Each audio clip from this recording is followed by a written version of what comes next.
अभिनंदन मित्रों, अब हम कहानी का अगला भाग देखते हैं।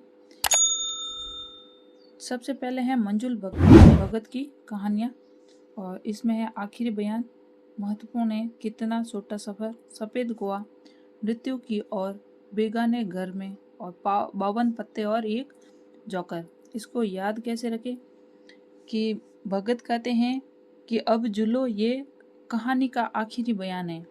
कौन कहते हैं? भगत कहते हैं कि ये अब जुलो ये कहानी का क्या है? आखिरी बयान। भगत हैं भगवान की भक्ति करने वाले। तो अब है कितना छोटा सफ़र। भगवान की भक्ति करो, कितना छोटा सफ़र है वो भी ऐसे ही निकल जाएगा। और भगत क्या कहते हैं कि क्या तुमने कभी सफ़ेद कुआं देखा है? भगवान की भक्ति करो तो तुम्हें सफ़ेद कुएं के भी दर्शन होंगे। मृत्यु की ओर, भगवान की भक्ति करने से हम किस ओर बढ़ते हैं? मृत्यु की ओर बढ़ते हैं, यानी मोक्ष की प्राप्ति होती है।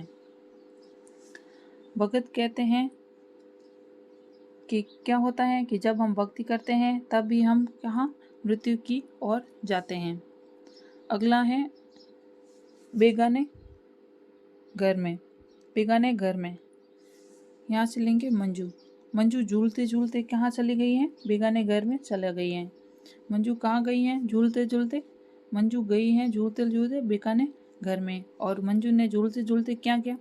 52 पत्ते और एक जोकर को ले लिया। किसने?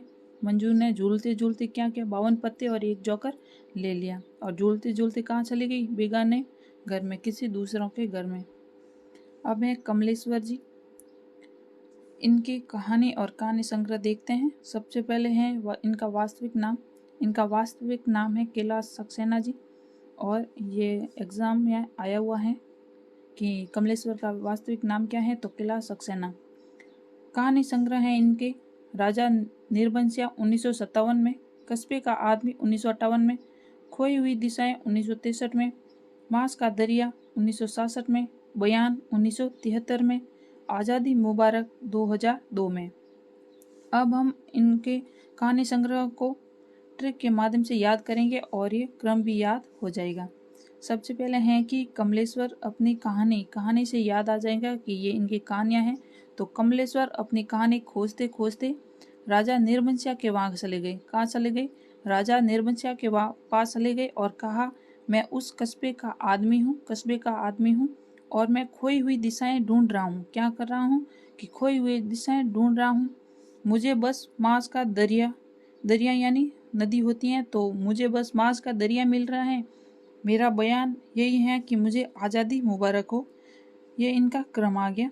तो सबसे पहले है राजा निर्बंसिया, फिर है कस्बे का आदमी, खोई हुई दिशाएं, बांस का दरिया, बयान और आज़ादी मुबारक। एक बार वापस देखते हैं। कमलेश्वर अपनी कहानी खोजते खोजते राजा निर्बंसिया के पास चला गया और कहा कि मैं उस कस्बे का आदमी हूँ और मैं खोई हुई दिशाएं ढूंढ रहा हूँ, लेकिन मुझे बस मांस का दरिया ही मिल रहा है। मेरा बयान यही है कि मुझे आज़ादी मुबारक हो। इनका बयान है। और एक है आखिरी बयान। आगे पढ़ते हैं वो आखिरी बयान।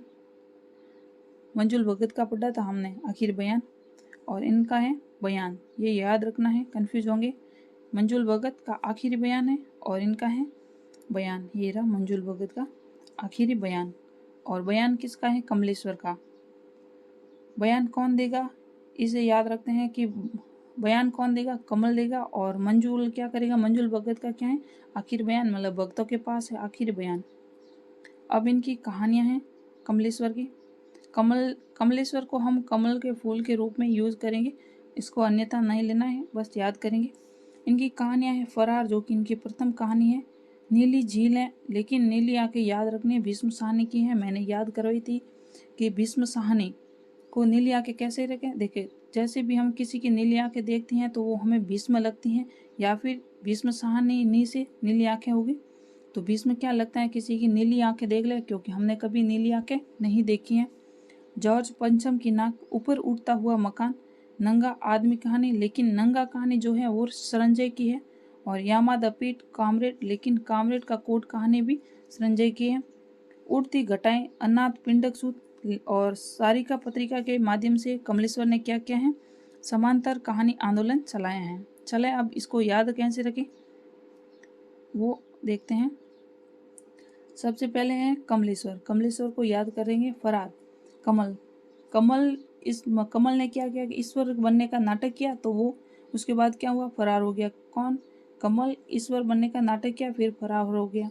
और कमल का फूल कहाँ खिलता है? नीली झील में खिलता है। कमल का फूल कहाँ खिलेगा? नीली झील में खिलेगा। जॉर्ज पंचम की नाक। कमल ने जब ईश्वर का नाटक किया तब उसने क्या किया? जॉर्ज पंचम की नाक को क्या किया? काट दिया। या फिर नाक से क लेंगे और इसका पहला अक्षर कमल का हो जाएगा। ऊपर उड़ता हुआ मकान, इसको लेंगे हम कमल का फूल। यानी राजस्थान में कमल का फूल खिलता है तो क्या होगा? ऊपर उड़ते हुए मकान दिखेंगे जब राजस्थान में या फिर भारत में कमल खिलेगा। तो नंगा आदमी, जब कमल ईश्वर बना था तो उसने क्या किया कि नंगा आदमियों को क्या कर दिया? नंगा किसने? कमल ने क्या किया? नंगा आदमी कर दिया। यामा द पीट और है कॉमरेड।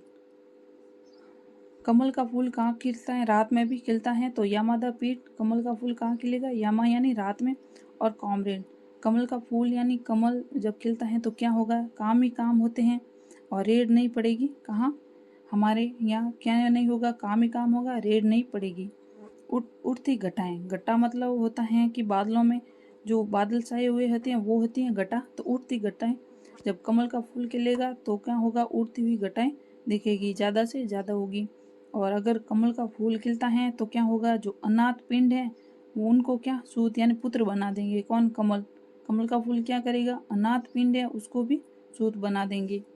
तो उससे हो गया अनाथ पिंडक सूत। एक दो बार पढ़ेंगे, याद जरूर होंगे। इस वीडियो को वापस से 2 की स्पीड में देख लेंगे तो याद रहेंगे हमें। अब है नासिरा शर्मा। नासिरा शर्मा की कहानियां हैं पत्थर गली, सबीना के सालिसोर, खुदा की वापसी, दूसरा ताजमहल। अब इसको याद कैसे रखें? सबसे पहले है नासिरा शर्मा की कौन सी है? पत्थर गली। जैसे पत्थर गली में क्या हुआ? पत्थर गली में हमने नाश किया। पत्थर गली में क्या करते हैं? नाश करते हैं। पत्थर क्या करते हैं? गली में नाश करते हैं। जैसे ये हमने पत्थर गली में फेंके तो उससे क्या हुआ? नाश ही नाश हुआ। ये नासिरा से हम लेंगे ना शब्द। तो पत्थर गली में फेंके तो नाश ही नाश हुआ। दूसरा है सबीना के सालिसोर, यानी सबीना के सालिसोरों ने क्या किया? सालिसोर थे इसलिए उन्होंने नाश ही नाश किया है। और खुदा की वापसी, खुदा की वापसी कब होगी? जब धरती पर नाश ही नाश होगा तब ही खुदा की वापसी होगी। तो खुदा की वापसी कब होती है? जब नाश ही नाश होता है। तो उसे हो गया नासिरा शर्मा। दूसरा ताजमहल, जब पहला ताजमहल बना हुआ था उस ताजमहल को नाश कर लिया, इसलिए हमें किसकी आवश्यकता पड़ी कि हम दूसरा ताजमहल बनाएंगे। तो इससे याद हो गया हमें कि हम दूसरा ताजमहल बनाएंगे। लेकिन छोटे छोटे ताजमहल हैं, वो हैं कहानी संग्रह राजेंद्र यादव का, जो हम आगे पढ़ेंगे। इसको याद कैसे रखें कि जो राज करता है यानी जिसके पास राजपाट होता है यानी पैसे होते हैं, वो ही क्या करते हैं? अनेक छोटे छोटे ताजमहल बनाते हैं। तो इससे याद हो जाएगा कि छोटे छोटे ताजमहल हैं वो हैं राजेंद्र का, और दूसरा ताजमहल है वो नासिरा का है। यानी कि हमने पहला ताजमहल नाश किया इसलिए हमें दूसरा ताजमहल बनाना पड़ा, इससे याद हो गया।